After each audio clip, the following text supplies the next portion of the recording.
I know you love earning travel rewards and cash back, and that's why you're going to love Rakuten. With Rakuten, you can earn cash back on everything you need to book your dream trip, hotels, flights, rental cars, experiences, and more, while still booking through your favorite travel sites. And don't worry, cash back can be earned on top of earning the credit card points and the hotel and airline loyalty points that matter most to you, depending on how you make your booking. Plus, with Rakuten, you can also earn cash back on groceries and other purchases like electronics, pet supplies, and more. And the best part, you can join today for free and start earning cash back on top of your travel rewards. Go to Rakuten.com or get the app. That's Rakuten, Rakuten. Rakuten, the most rewarding way to shop. I have a very strong belief that travel really only consists of three things. It consists of challenging your preconceptions, of trying something new, and putting yourself in a position of discomfort. And I think there are a lot of people who travel thousands of miles who never experience those things. And there are other people who travel 5 minutes away from their home. And if you feel fundamentally uncomfortable and if you're trying something different, I think that is so much of a travel experience.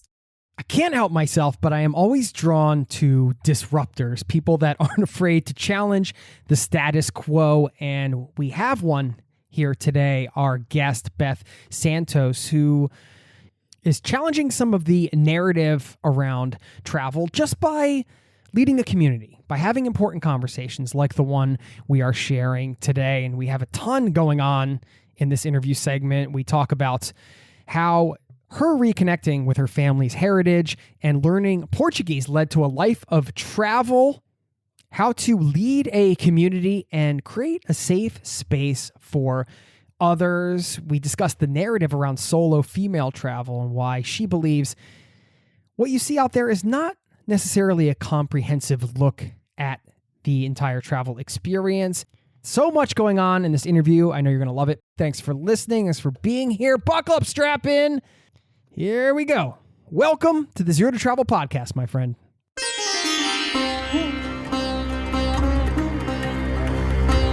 You're listening to the Zero to Travel podcast, where we explore exciting travel-based work, lifestyle, and business opportunities, helping you to achieve your wildest travel dreams. And now your host, world wanderer and travel junkie, Jason Moore.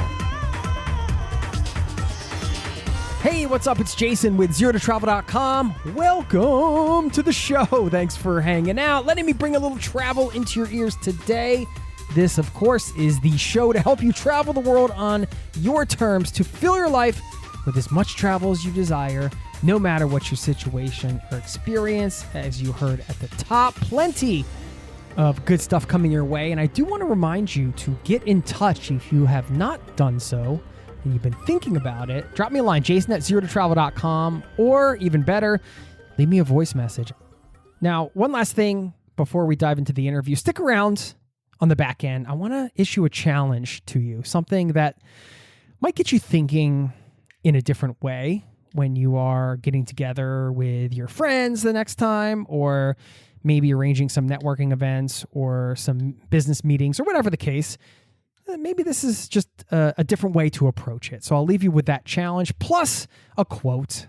I always love to leave you with a quote to send you off on your way. Now, without further ado, let's slip and slide into today's interview segment, and I will see you on the other side, my friends.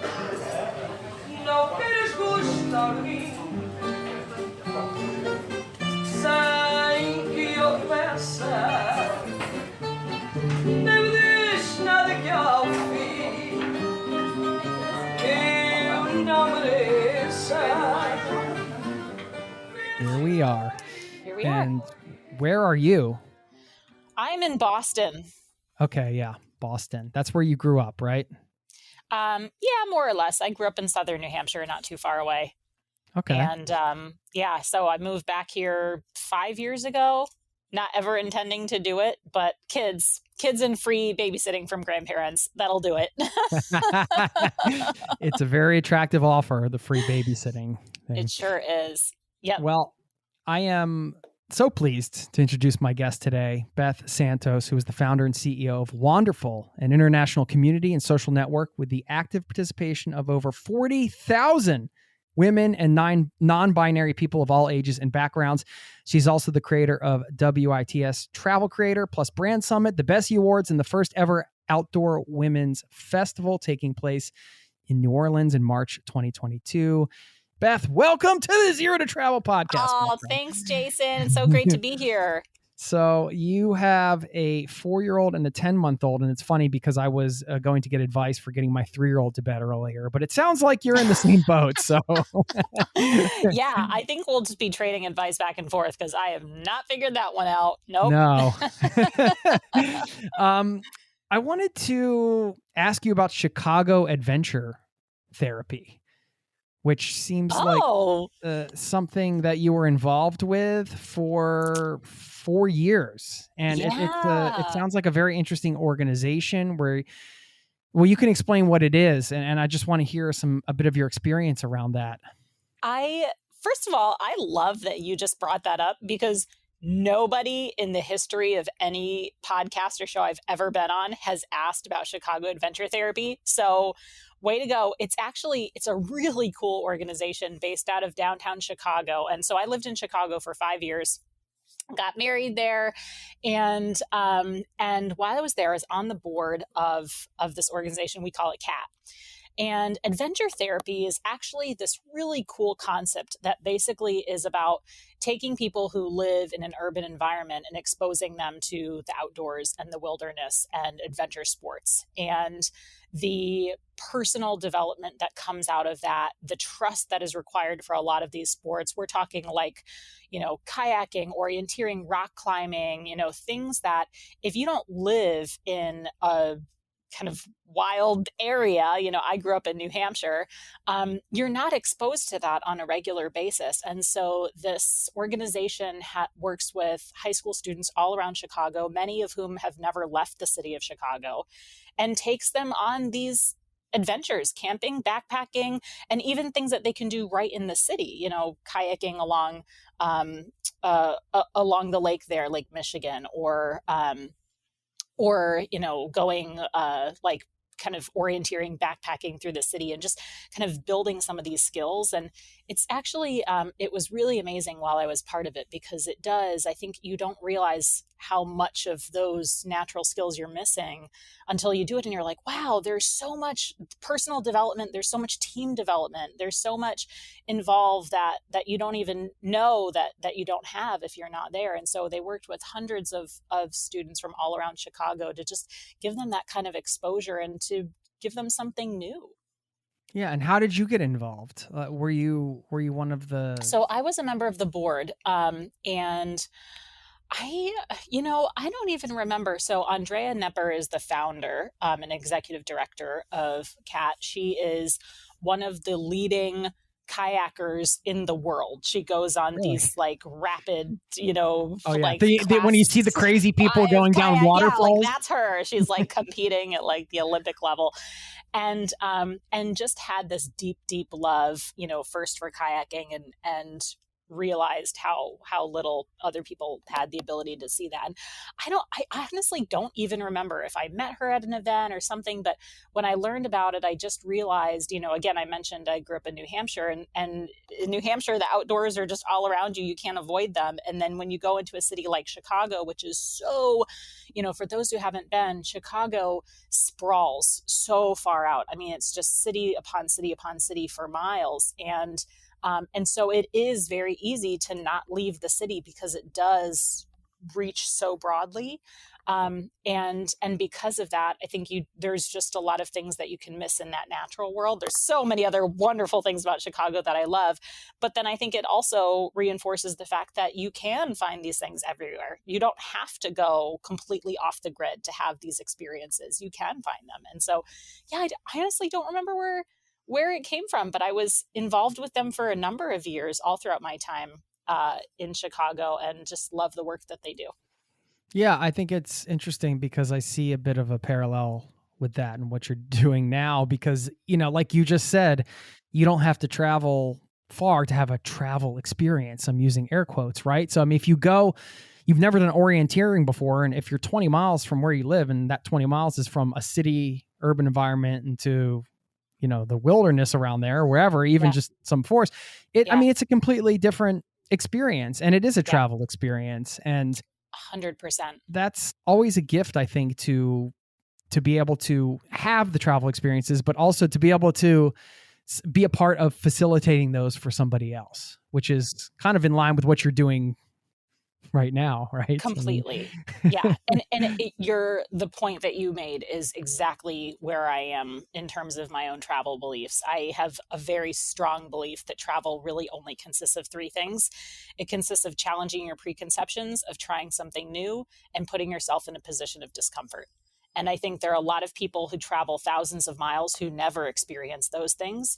And there are other people who travel 5 minutes away from their home. And if you feel fundamentally uncomfortable and if you're trying something different, I think that is so much of a travel experience. And I think a lot, and I know we'll get into it, but a lot of the work I do, I know people will be like, oh, well, I'm not really a big, traveler. I don't have the money to go somewhere. I don't have the opportunity to go somewhere, the, vacation time or whatever. And I think I don't think we're doing ourselves a service saying that in order to be a traveler, you have to go away for, weeks alone on some really adventurous vacation, thousands of miles away from your home. And that's the only way that you can experience travel. I really think we're doing ourselves a disservice by not looking around what we have and seeing how we can fundamentally change some of our preconceptions right where we are. Yeah, that's a great definition. And, if you don't think you can get uncomfortable 5 minutes from your home, walk out the door and go hitchhiking or something. Right? Yeah. Well, even, and I think that's when you start really looking. I mean, of course, it depends on where you live and that sort of thing. But even, there's so much to explore in the natural world. And I live in Boston and we live in Eggleston Square, which is a heavily Dominican neighborhood. And I can tell you there are a lot of ways that I can go right outside my home and immerse myself in somebody else's culture and someone else's community. And I think even that, just that cross-cultural connection, here in the States, we're fortunate to have so many communities, whether immigrant communities or, through multi-generations past, that we can really observe and learn about. And I think even that, travel through the lens of other people's stories and experiences is such an important part of all of it, and absolutely can be done from home. Yes. Well, you mentioned community. Why does community matter so much to you personally? I think community is all we have. I think that's, for me, our experiences are never in a vacuum. I think they so heavily rely on the people that we know, the stories that we learn along the way. I think in a travel environment, that's my favorite part of travel, is just seeing how somebody else lives and literally seeing what their regular life is. Like, I find that learning about what somebody eats for breakfast is like one of the most interesting things for me beyond, and I think in that way, I think because we have each other, I think, sharing our real stories and supporting each other and lifting each other. At the end of the day, that's all each other has. Everything else is just in passing. It's just material. And I think especially among women, I think there's sometimes a lot of pressure to compete. And I really wanted to create a space where women could have the support network that they needed, especially in this face of, so many expectations about what your travel experience should be like or what you should be like, and I wanted to create an area where we could just recognize how similar, but also how different we all are. And I think it was something that I needed. My own story started from when I was traveling on my own and feeling like I was kind of completely alone in a lot of ways, physically, but also like emotionally. And simultaneously realizing how many other people are going through that exact same experience and how comforting that was, but not really having a way to connect with people in that way. And that was kind of the whole foundation of what started for me, of creating a space where people could be themselves and, unapologetically so, but also have a support network to guide them along the way. So was there a specific trip that you're talking about when you mentioned kind of being out there traveling and being uncomfortable? Yeah. Tell us about that time in your life, where you were, what you were doing. Yeah. So I was 22. I just graduated college. I'll take you back just like a little bit. So my family's Portuguese, and I studied abroad in Portugal in college, not knowing the language, not knowing, having family there, but not being able to communicate with them. When I graduated from school, I got an art history degree. I really didn't know what I wanted to do. And I moved to DC, and a very DC story, met a person at a picnic who was the founder of a nonprofit in a country called São Tomé and Príncipe, which is a Portuguese speaking country off the west coast of Africa. And he basically said, I'm always looking for volunteers. I have a couple extra bedrooms. I'll give you room and board in exchange for working for my nonprofit. And I was like, that sounds pretty good. Let's do it. Sure. So at 22 years old, I moved sight unseen to a country I'd pretty much never heard of up until that point, and ended up over the course of 2 years running a program with the nonprofit One Laptop Per Child, which does these big tech development projects in various communities around the world. And that was my, I mentioned I had studied abroad before, but that was like really completely on my own travel, not having any context or program or, anything that I was involved in. And I had a lot of really conflicting thoughts during that experience, and a lot of really kind of deep moments of reflection. And I just realized how, really two things: what it was like being a foreigner living very hyper locally, but then the second was what it was like being a woman experiencing those things, and kind of realizing that women's realities overseas are very different, not just different from men, but different from whatever country that we go to. There's different social norms, there's different gender expectations, and there's a lot to navigate there. And I wasn't really finding a resource to kind of address some of those complex feelings I had. So I started writing about it and built a blog, and then that blog kind of grew into events, into community, into a membership program. And it was really just meeting this need that I had on that trip. And that was 2 years you were down there? It was 2 years on and off that I was there. Yeah. So I was still living in DC and going back and forth for a couple months at a time. It must have been wild kind of having the Portuguese roots and then being in Portugal and not being able to communicate with the family, but completely. I mean, it was, and that was, I grew up not caring at all about my Portuguese heritage, I'll be honest, and kind of like, this is weird, like I want white bread, that kind of stuff. And very like, I don't know if you saw My Big Fat Greek Wedding and like her flashbacks of her as a kid, like eating moussaka, and everyone's like, what are you eating? And that was like me with my Portuguese upbringing.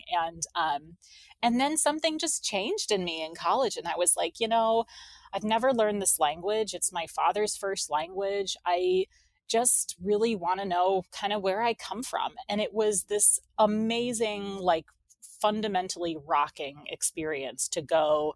And I'm very fortunate because I don't think a lot of people have that experience to like literally go to the town that your family is from, and people coming outside and being like, oh my gosh, you look like this man I knew 60 years ago. And I'm like, oh, that was my grandfather, and just these really incredible, but also really hard. There was one time that I was with my family and they hosted this big welcome dinner for me. And like literally the whole town was there, which is like 30 people. And I remember sitting there and everyone's like laughing and talking. And I'm just like sitting by myself crying because I realized like I didn't understand what they were saying. And all of this history, I was like watching it just kind of go through my fingers, right? Like I realized in that moment how much I had missed. And I really, really was sad about that. And so it was a good kick in the pants because I became very fluent actually in a year. I just kind of rocked Portuguese, figured it out. By the end of the year, I spoke with no accent.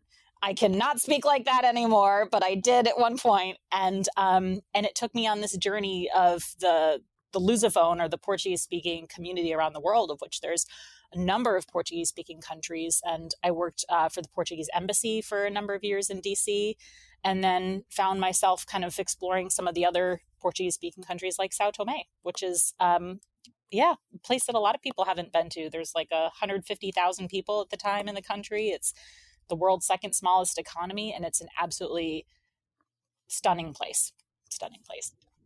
It's always interesting when you connect the dots backwards, but this whole path that you've been on kind of started just from wanting to reconnect with your family heritage in many Aw, ways, right? Is yeah, that fair yeah, to say? I mean, if you yeah.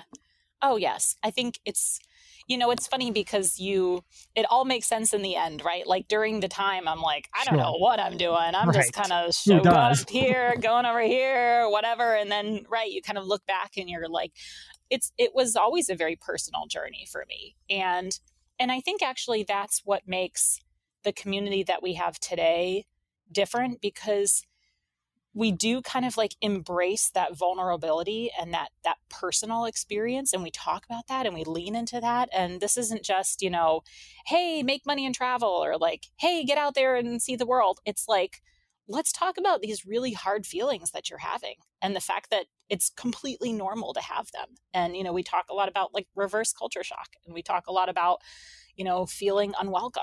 I think it only could have come from having those personal experiences, at least at some point.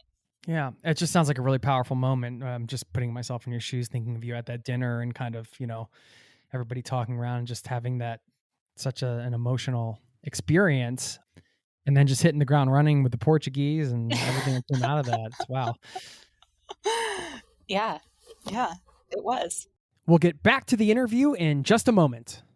I know you love earning travel rewards and cash back, and that's why you're going to love Rakuten. With Rakuten, you can earn cash back on everything you need to book your dream trip: hotels, flights, rental cars, experiences, and more, while still booking through your favorite travel sites. And don't worry, cash back can be earned on top of earning the credit card points and the hotel and airline loyalty points that matter most to you, depending on how you make your booking. Plus, with Rakuten, you can also earn cash back on groceries and other purchases like electronics, pet supplies, and more. And the best part, you can join today for free and start earning cash back on top of your travel rewards. Go to Rakuten.com or get the app. That's Rakuten, Rakuten. Rakuten, the most rewarding way to shop. Now, back to the show. Was it just your father that was from? I can get into it or not get into it, but it's like actually a fascinating and very normal American immigration story. My great-grandfather stowed away multiple times on a ship trying to leave Portugal for the US, regularly got caught and sent back. And one time on this particularly brave journey, took his very pregnant wife with him and managed to give birth in the US. So my grandmother was actually an American citizen, even though she'd never seen the US, and when she was an adult, she and my grandfather and my aunt, who was a teenager, were coming across a lot of hardships and decided to come to immigrate here to the States. My grandmother came over completely on her own and worked as a maid for years in order to bring the rest of her family over, brought the rest of her family to the States, and had my dad.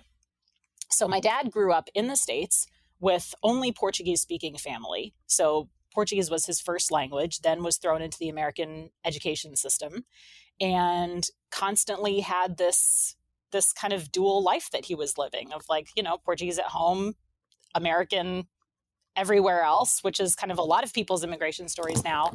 But what's interesting is that even though he'll always understand it as a native speaker, he actually has a really hard time speaking it back. So I grew up in a household where I had this very strong Portuguese side where everybody else was like fluent, but my dad could never teach me the language. And I actually didn't even realize that until later. I always thought he was just being lazy or like didn't care, but like he physically couldn't teach me. And then my mom is American, German, Luxembourger, and Italian. And so she, didn't really reinforce it either. And that was kind of my upbringing. Yeah. So did you find that you had a different connection with your father after you learned the language and kind of, yeah. Absolutely. Absolutely. And my whole Portuguese side. I mean, I think that I'm still very much in touch with a lot of my Portuguese family in Portugal now, which is, I mean, I cannot even describe verbally what it's like to show up in a place that you've never been to meet all these people who are your flesh and blood, that look like you, that, and then to continue this relationship. And it's like, these people didn't exist in my worldview until I was 20.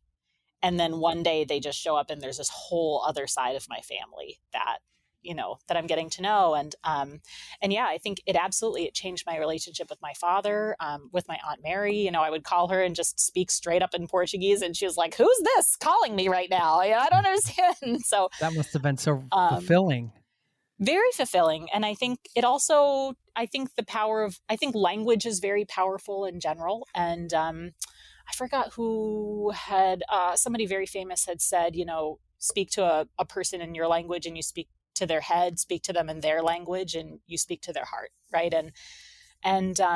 And I think I kind of saw that for the first time. And it got me very interested in languages and what speaking somebody else's language can do to a relationship with them. And that's something that I always still try to do whenever I go to a place is just, even if it's like a few words, just master those few words, so that you can really put out an effort and connect with somebody. Yes, it makes a huge difference. The problem, I've run into this problem, I don't know if you have, I'm sure you have, mastering a few words. If you master them enough and they're short enough, and people think you know what you're doing, and then they start like, talking about it, you're like, hold on, wait a minute, no, wait a minute, let's not get carried away here. Oh, absolutely. No, you're like, just kidding, sorry, I don't actually speak your language. Just kidding. I'm speaking to your heart, and now I'm speaking... Now we're a little bit too close, so we just need to back it up. I don't know what to do here. Totally. But still worth the effort. All right, so you say you're disrupting travel for women, and I want you to share what you mean by that and why you think it's important. Yeah, well, I'll take this back to my story of when I'm in São Tomé and realizing that women's experiences are really different wherever we go around the world. And there's this narrative that we're told as women about what our travel experiences are going to be like. And usually when we're traveling solo, and I give them two titles. One is the Eat, Pray, Love narrative, which is like, you're going to have this magical adventure. You're going to eat a lot of pasta. You're going to meet some gorgeous Brazilian and ride off into the sunset. And it's going to be like absolutely perfect. And then there's what I've recently called the Taken narrative, which is like, you're going to go and some human traffickers are going to find you and your family's going to be searching for you and you'll be, gone.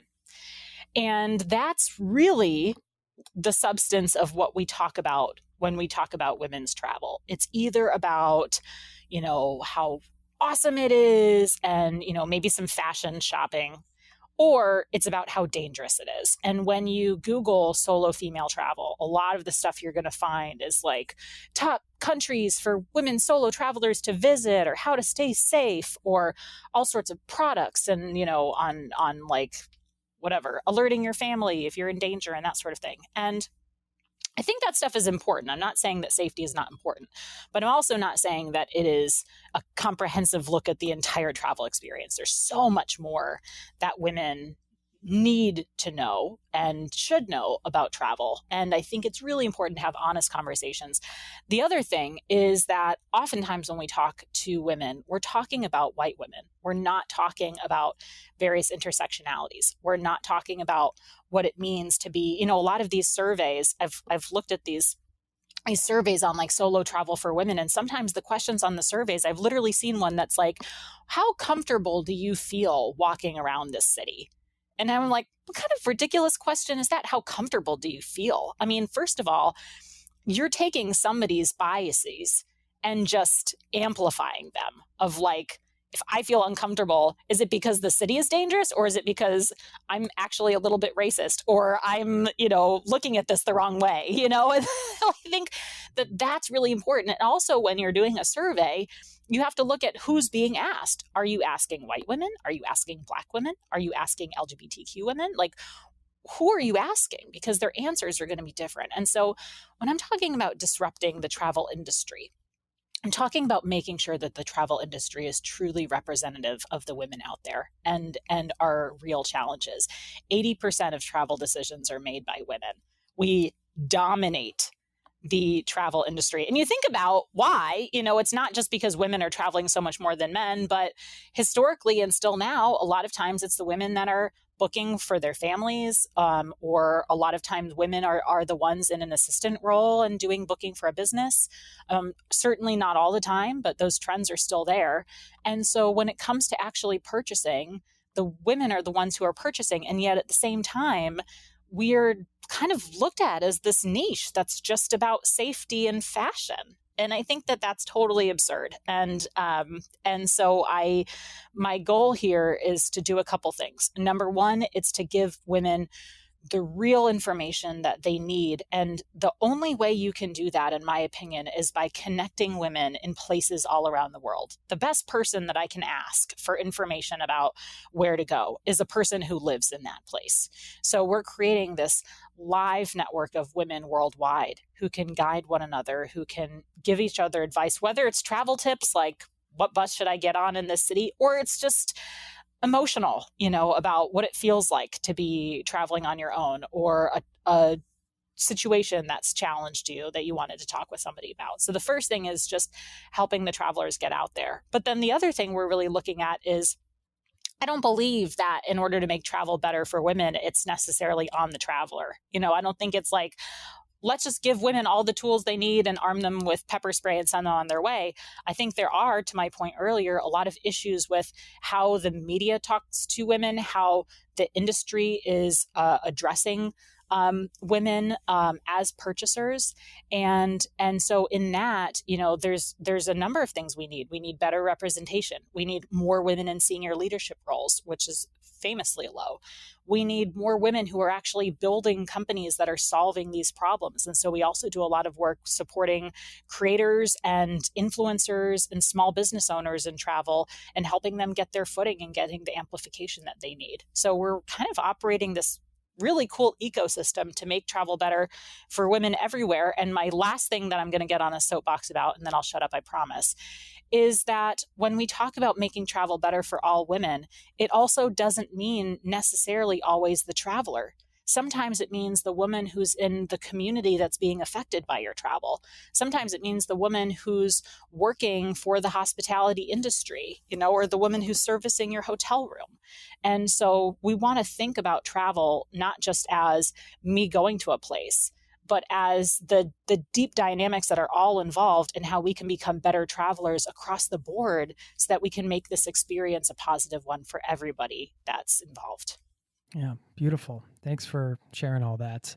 You are an expert at building community, and I think that whether you're an individual looking to connect with people or an organization that may want to rally a community around a cause, or, you even see it with like software products and services. A lot of times, a lot of it's about building the community and being transparent and letting people know what your values are. It's really important. And I just wanted to get some advice here on being a good leader, creating a safe environment and that sort of special vibe and that sort of thing, because it's one thing to have the intention around whatever, in your case, all the things you just mentioned.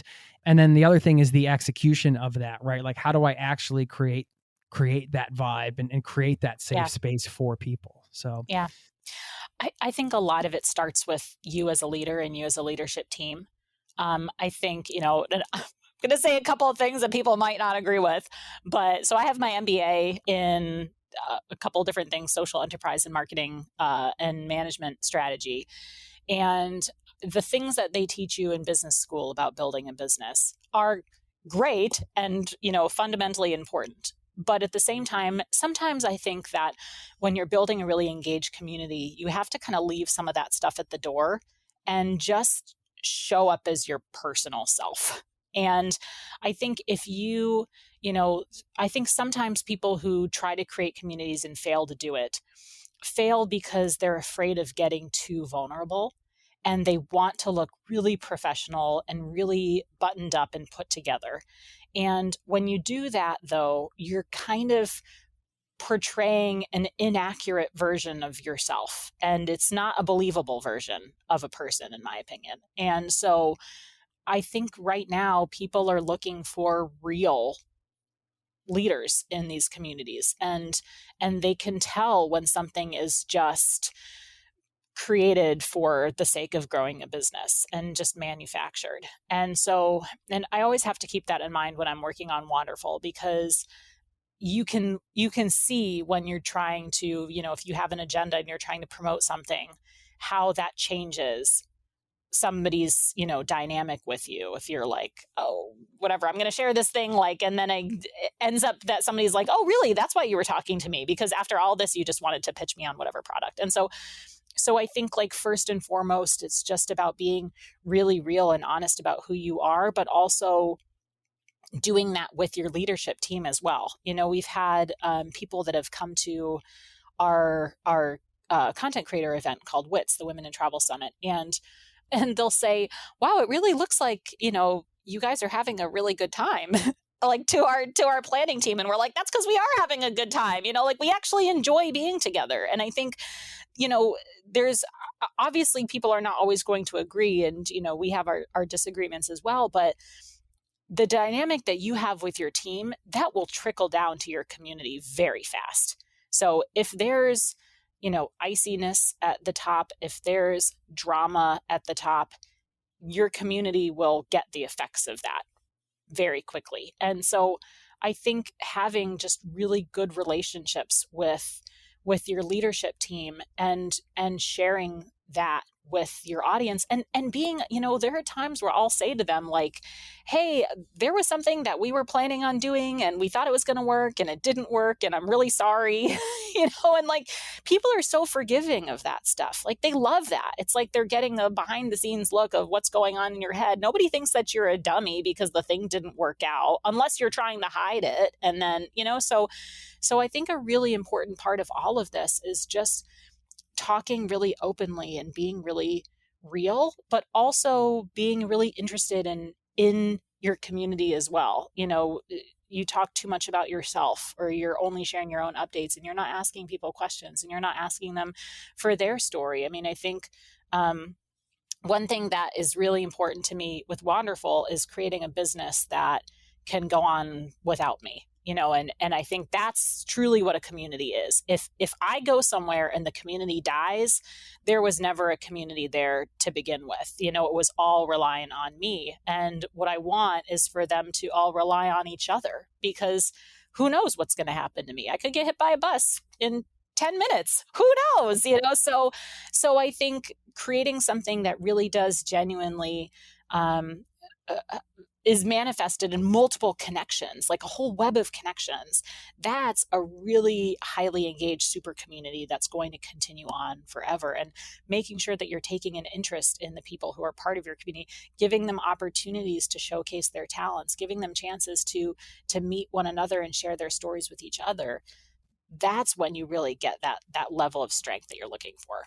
Yeah. And the word that stood out to me was this, going back to the vulnerability, if there was one thing to pull out, because I do think that, if you're looking at the internet as a whole, when internet business started, if we're going to use that, it was about trying to represent yourself in some sort of way that wasn't really vulnerable or real. You could create an image of yourself. You saw a lot of marketers do this. And now I think in the best way possible, the scales have tipped to vulnerability. And I do think there's a difference between the vulnerability you're describing and the vulnerability as a marketing tactic.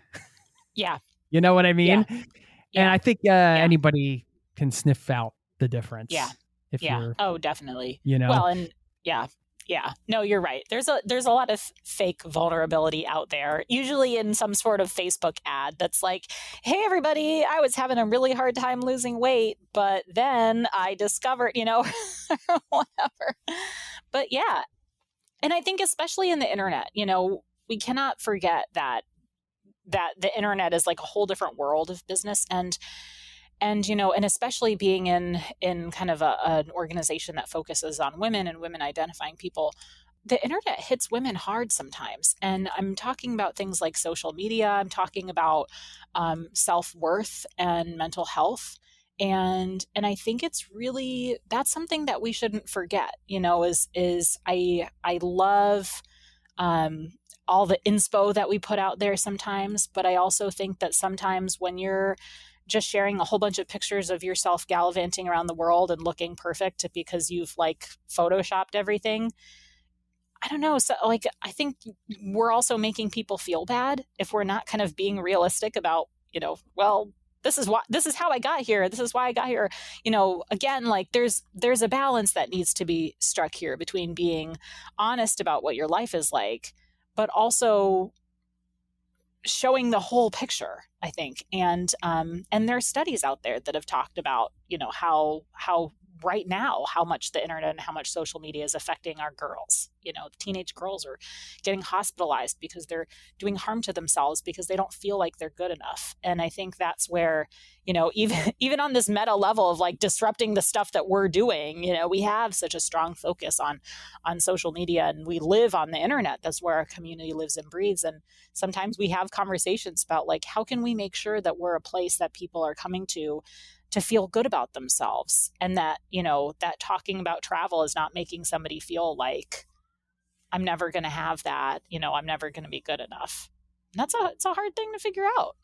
Yeah, it is. I mean, you can't please everybody, right? One of those things, you can't make everybody happy, but No. I agree with you that there's an awareness around these things is important.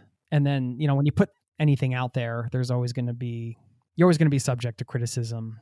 You just can't control everything. But if your intentions and your awareness is put into that and some thought behind it, I think, at least you can feel good for yourself. Like, I don't think you're saying like, hey, you're not allowed to post, a picture of yourself on social media or whatever, but it's more of like, it's more of the overall narrative and kind of the messaging, I think, in travel, going back to disrupting it. I think that's why these conversations are important, because we got to talk about this stuff.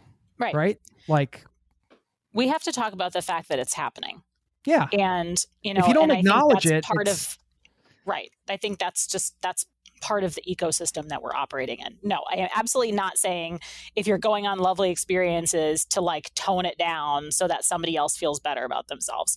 What I am saying is we should be looking at these larger trends that are happening and asking ourselves every day, how am I part of this? Am I part of this? What am I doing that I'm not thinking about? And what are we all doing so that we can make sure that these platforms that we're using are going in the direction that we want them to go? We're responsible for where these social channels go in the future and what happens to them, because we're the users of them. So yeah, I think that's having a really keen eye to what's happening in the universe, and how we're involved.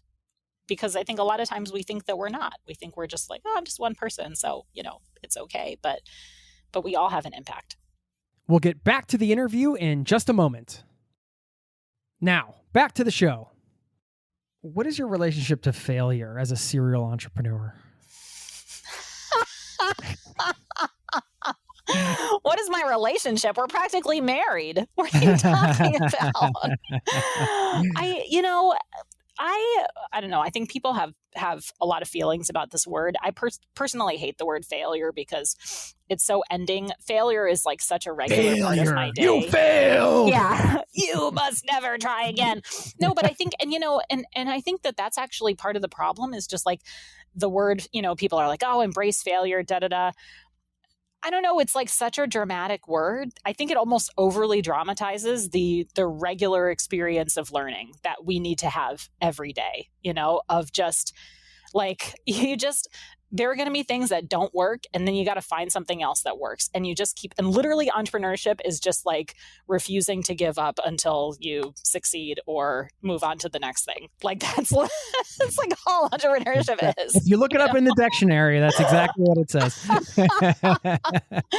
So no, I do it all the time. And in fact, I love it and I embrace it. And I think that that's one of my favorite things is that there is no rule book in entrepreneurship, and you're going to mess up so many times. And every time you make a mistake, it becomes easier to make another one. And they say, it's always like a road, like, you learn more from your failures than you do from your successes. I think that's true. But I also, I don't think failure is that binary either. I don't think it's usually like, okay, I did this thing and it didn't work, So now I'm going to do another thing. Like, it's not usually so black and white. It's like I'm doing something and it's not working the way I wanted to. So now I need to adjust, or I've had a hardship that I didn't expect to happen, and now I need to adjust. And it's about pivoting and trying differently. And it's not, I think when you say failure, it's like, I don't know. It feels like just the one or two times in your life when it's like, I put everything on the line to go to college and then I got rejected. And that was a failure. But like, I think these things, these disappointments and these pivots happen many, many times every day. And it's just on a spectrum, and it's how you adapt to those things that's the most important. You are a mother of 2 younger children, as we mentioned. How do you, I'm getting your best advice now as an entrepreneur. Good. And then I want yours after. This is the best advice segment. Yeah. Balancing family and work. God. There's no such thing. So if you're, No. So it's funny. When I was pregnant, so I have 2 girls, which is uniquely interesting too, being like a founder of a women's focused organization and now raising 2 girls. I'm literally just building my community like physically with my family and just adding more women to the world. But I think, so when I was pregnant with my first daughter, Nora, I wrote this blog post about how entrepreneurship was like the best career track for people who are pregnant. And I kind of wrote all these reasons, like, because when you're an entrepreneur, you kind of manage your own schedule. And so I would wake up in the morning with morning sickness and I'd be like, you know what, I'm going to move these meetings and sleep and do them later. And like little things like that. And I also loved/hated the concept of like, okay, you've basically got a 9-month timeline to make your startup work. So go, like there is no negotiation. You must make it work by the state or whatever. And so I kind of wrote this, but then it's funny because this was, almost 5 years ago, I guess almost 6 years ago at this point, because my daughter's about to turn 5. And I still have a lot of people who reply to me or comment and kind of say like, literally, this is the only article that I've ever read that like puts this in a positive light. They're like, it's usually like so doom and gloom, like, okay, now you have to figure out like how you're going to, and I hear that. I mean, I remember that first time around I was fundraising, we were raising money for Wonderful, which we actually gave back. We're like completely self-owned now. But we were raising money and I was talking to a venture capitalist who was a mother. And I think she was trying to be helpful, but she basically said to me, she's like, Beth, I just want you to know you're going to have to choose. Are you going to be 100% an entrepreneur or are you going to be 100% a mom? And I was like, so taken aback by that advice because I was like, I don't think I can choose, actually. I think I'm sort of like having to do both now, like it's not like I can. Sorry, kids. I'm out. It was, but I think, like, unfortunately, that's what we're among terrible things that we're telling women and men. I like can go off on a whole other tangent about what we're telling men about parenthood. But we're telling women that like a choice is going to have to be made. You're going to have to sacrifice. You're going to have to balance. And it's all just, I had a professor once who said to me he hated the term work-life balance because it sort of implied that when you were working, you weren't alive. And it's kind of the same for me. It's like, it's not, parenting, entrepreneurship balance. It's just your life. It's all interwoven. Right. It's just the life that you've chosen. And yeah, when you have a baby and you're trying to be on something, be on a podcast or whatever, yeah, it can be really hard. I remember one time I was on a podcast and I forgot to turn the volume off and I was like screaming at my child. That's classic. Can we get that audio clip and insert it here? I want that. I came back and the woman was like, so I have kids and you'll be okay. And like, it was like this total pep talk that she gave me. But, but it's just, and actually. But everybody does that. I'm thinking like things go on in my house and I'm like, come on guys, you got to cut it. And you walk out and you see your neighbor. You're like, oh, hi, how are you? See you. It's so true. It's so true. Like, there you go. Vulnerability versus is reality. But I think, but that's the thing is I think that there's so many of these systems that are sort of built to not be, and especially in the US, I think, there are other countries that are doing this much, much better than the States are. There is this really strong expectation of what your working life should be like, and parenting does not fit into that. And I actually this is just the entrepreneur in me, I guess, but I sort of take that as a challenge and a criticism that I choose not to accept. And I'm like, if you think that I'm not supposed to come onto this stage and pitch in front of a bunch of people while holding a child, well, I'm going to do just that because I think what you said is stupid. So I just choose not to. And yes, there are obviously things that I still have to struggle through, childcare or trying to do something when you have somebody grabbing, or just the guilt of not being with your kids. But I also think that entrepreneurship has so many great things, like being able to choose your own schedule, like being able to do something that you absolutely love, that just fulfills you, that you can show that to your kids later and you can involve them. And I think we have a responsibility to change these systems. And I actually think that, among the many terrible things that COVID did for us, I think the fact that we all started working from home and we got to see everybody's real life a little bit more, I think that was a positive. I think it made us all realize the reality. And actually, it was a positive for me, but I think it was actually, even though he would never agree to this, I think it was a positive more for my husband because I think men actually have this challenge even more than women of having to pretend that they're not parents when they're working. I think women get away with it a little bit more of okay, I have to go pick up my kid or whatever. And this is completely sexist. And, Marvin, I remember when I was pregnant and people would come up to him and be like, so are you going to take the full paternity leave? Cause you're going to get bored after 2 weeks. And he's like, I'm not going to get bored of my child. He's like, why would I, so I think by showing the reality that, he's dealing with kids that are bothering him in the background while he's working from home too, it sort of brings us all onto the same page of wow, we don't talk at all about parenting while we're in a working environment. And yet it is happening in the background of half the people on the Zoom call right now. And now we're actually seeing that, and I think it gives us a little bit more flexibility with each other, but it's constant disruption because we do not have a society that is friendly to these things, nor do we have the support systems to help the people that need them. Yeah. I just love the visual of you standing on stage with the baby pitching. That's great.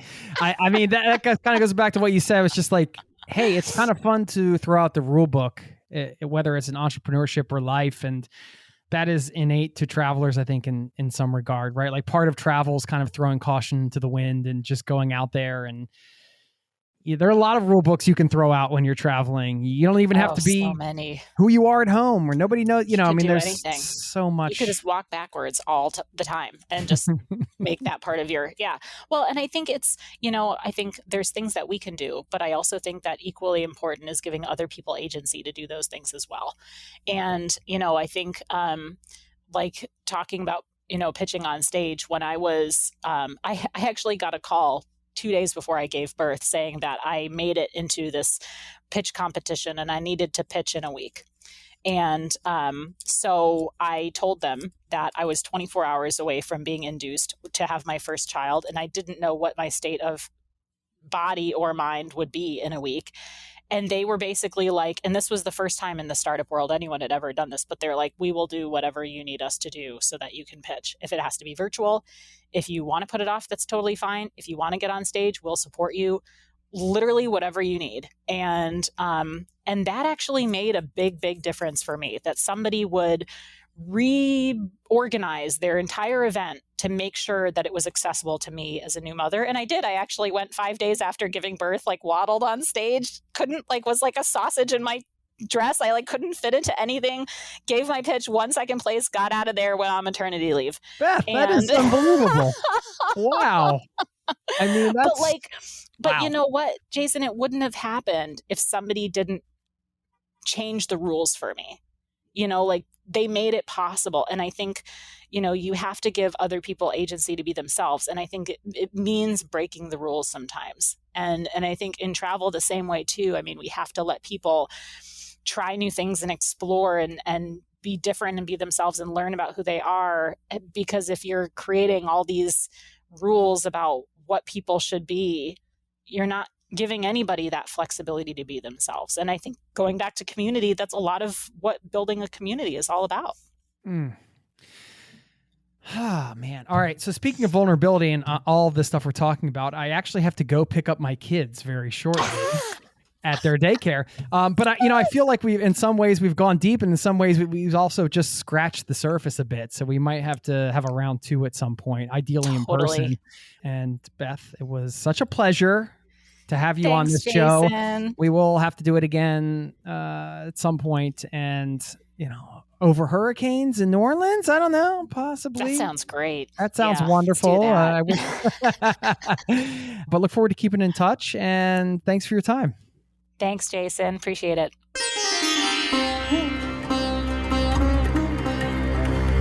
There you have it. I want to say thank you once again to Beth Santos for stopping by the show. What did you think of this episode? Any other particular guests you want me to bring on?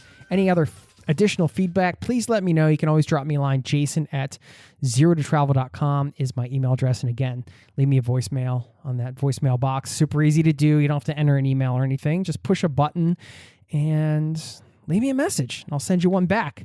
And also, if you have not signed up over at zerototravel.com yet, join the newsletter. Now, I've got a challenge for you coming out of this episode, and this is one that we all, as individuals, have an opportunity to do at some point.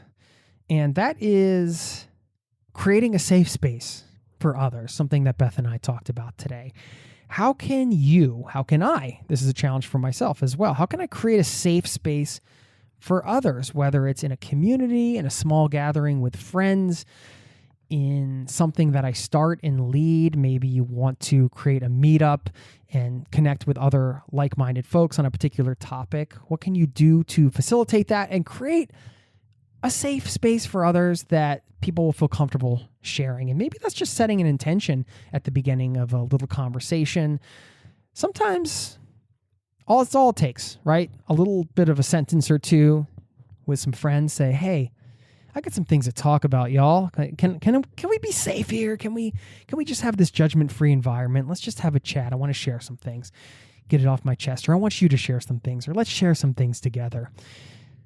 It might not be something you're going to do next week, but perhaps this is an opportunity to create a different kind of space for others at a gathering that you haven't created before. That's it. I like to leave these challenges sort of open to interpretation because it will mean a different thing to each person. But it's fun to come out of an episode with a little mini challenge. So if that's something that resonates with you, go for it. And let's all collectively continue to challenge the narratives of life, right? What we might see is the unfair narratives or some of the things not being addressed on whatever topic you're interested in. Here we talked about the narratives around solo female travel and some of the other things around travel as a whole. Every topic has certain narratives that aren't necessarily healthy, that are maybe not completing the full picture of what the reality is. And it's important that individuals out there challenge those narratives. And it may not be that one person changes the narrative on something, but collectively we can do that. So that's the other challenge, I guess. Don't be afraid to challenge any narratives that you see as unfair or incomplete. You have a voice. I have a voice. We all are able to use our voice in whatever manner we choose. And maybe, just maybe, it's important to challenge those narratives sometimes. So with that, I will dig into the quote drawer. I do not have a quote around narratives or anything. I in fact, have no idea what what quote I'm going to pull out of the drawer. Let's see. Okay.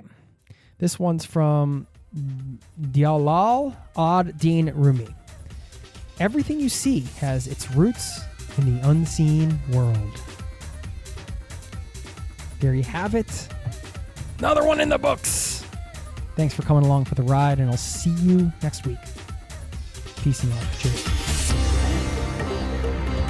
This podcast has been brought to you by ZeroToTravel.com. Ideas and advice to make your travel dreams a reality.